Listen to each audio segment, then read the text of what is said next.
Учете се, братя. Четете и знайте, че само науката и образованието ще ни направят свободни и щастливи. Народ, който има училища и учители, има и бъдеще. Народ, който почита науката, е непобедим. Свободата не се дава. Тя се добива чрез наука и чрез труд. Любен Каравелов. –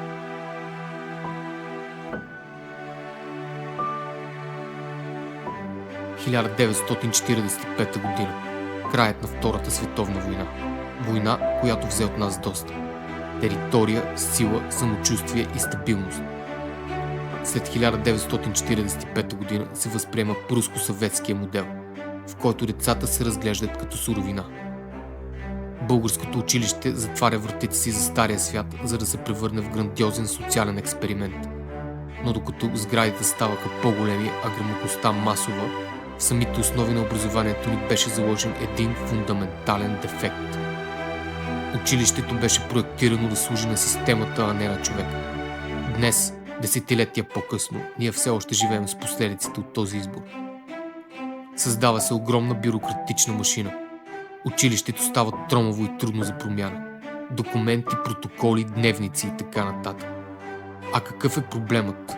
Ние все още се опитваме да подготвим децата за 21 век, използвайки операционна система, програмирана в средата на 20. А каква е ролята на учителя? Администратор или будител? Тук стигаме до най-болезнената част от съвременното образование в България – държавните служители. Огромното количество административна работа и задължителните планове, тогава идеологически, днес чиновнически, изяждат времето за истинско общуване с ученика. Системата притиска учителя да покрива материал, вместо да вдъхновява. Системата превърна будителя в чиновник, чийто успех се измерва в отчети, а не в разпалени детски очи. Каква е цената за всичко това? Голяма част от хората в нашето общество все още имат социалистическо мислене. Прокълнато наследство, оставено от миналото, което пречи на нашето бъдеще. И как да говорим за истинско образование, след като сме в лимбо между два свята? С единия крак в бъдещето, а с другия с носталгия към миналото, към познатото, към ние бяхме. Докато другите държави изграждат бъдещето си в момента и гледат напред, ние все още хвърляме поглед и назад. А това ни бави. Във всички сфери на обществото ни това забавяне е нашия най-голям проблем за развитието ни. Финландия. От подсредственост към върха чрез доверие. Преди 1970 година Финландия има съвсем обикновена, дори изостанала система. Какво направиха? Вместо да засилват контрола, те направиха обратното. Премахнаха инспекциите. Заложиха на пълна автономия на учителя. Докато в България след 1945 година държавата казва на учителя всяка дума, която трябва да изрече, в Финландия се вярва, че учителят е професионалист, който сам знае как да достигне до детето. Там няма национални изпити до 18 годишна възраст. Ключът към успеха. Превръщането на учителската професия в най-престижната. По-трудно се влиза педагогика, отколкото медицина. Германия. Дуалната система и мислещият занаятчия. Германия също преминава през тежък период, особено източна Германия, която копира съветския модел. Но Западна Германия запазва и доразвива нещо ключово.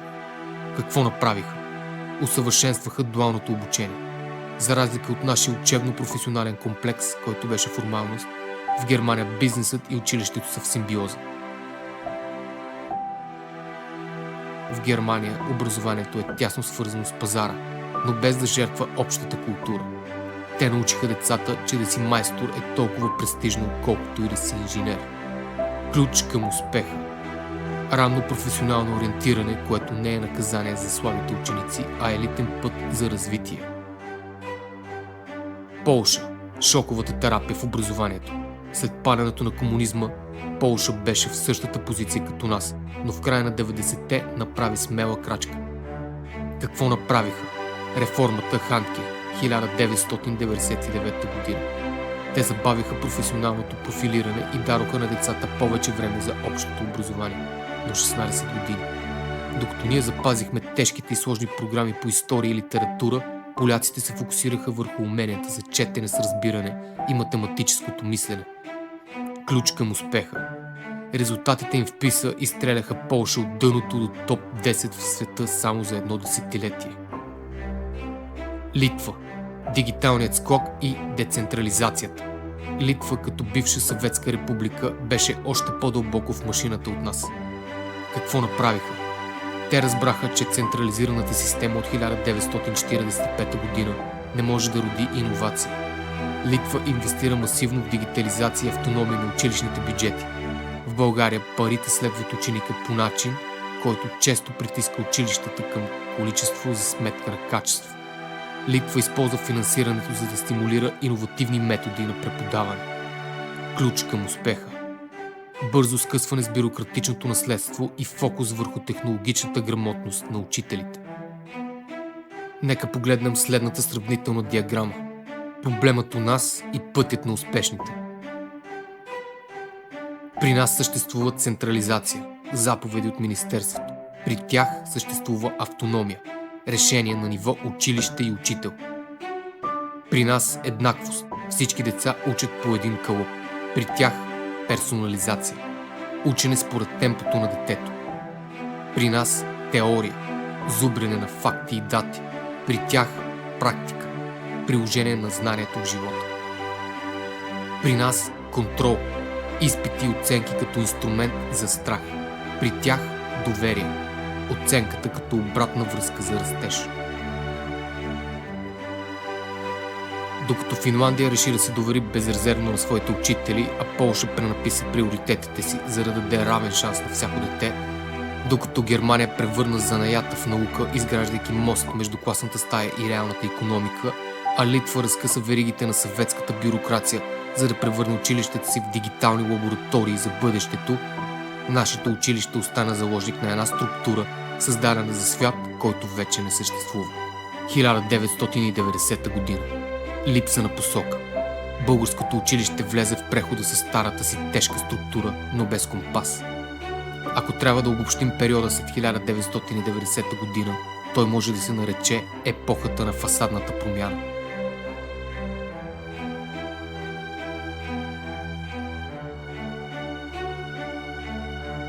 Първо, деидеологизация без реформа. След 1990 година първото нещо, което се случи, беше премахването на политическите символи. Петолъчките изчезнаха, портретите бяха сменени, червените връзки свалени. Системата се почисти визуално, но остана със същата архитектура от 1945 година. Премахнахме идеологията, но не сменихме методологията. Училището остана командно-административно, просто започна да изпълнява нови, често хаотични заповеди. Второ, бюрократичният парадокс. След 1990-та училището се оказа в ситуация, в която контролът не намаля, а просто си смени името. Вместо свобода за творчество, системата създаде огромна административна тежест. Учителят започна да прекарва повече време в попълване на дневници, планове и отчети, отколкото в подготовка на интересни уроци. Когато една система се фокусира върху правилното попълване на хартията, тя неизбежно губи от поглед живото дете. Успехът започна да се измерва в изрядни документи, а не в реални умения. Трето, инфлация на учебния материал. Опитите за осъвременяване на образованието често водеха до механично добавяне на нови и нови теми, без да се премахват старите. Учебните програми станаха енциклопедични. От учениците се изисква да знаят детайли, които дори специалистите проверяват в справочници. Училището се превърна в място за складиране на информация, вместо в място за трениране на ума. Когато материалът е твърде много, се преминава към повърхностно препускане, което убива любопитството. Четвърто. Дигиталната пропаст. Технология без методология. През последните 2 десетилетия в училището влязоха компютри и интерактивни дъски, но начинът на преподаване остана същия. Ние сменихме тебешира с маркер и хартията с екран, но запазихме модела лектор пред публика. Технологията в българското училище често се ползва като украса, а не като инструмент за изследване. Дигитализацията е фасадна, ако тя просто прави старата скука по-ярка. без да променя ролята на ученика от пасивен слушател в активен участник.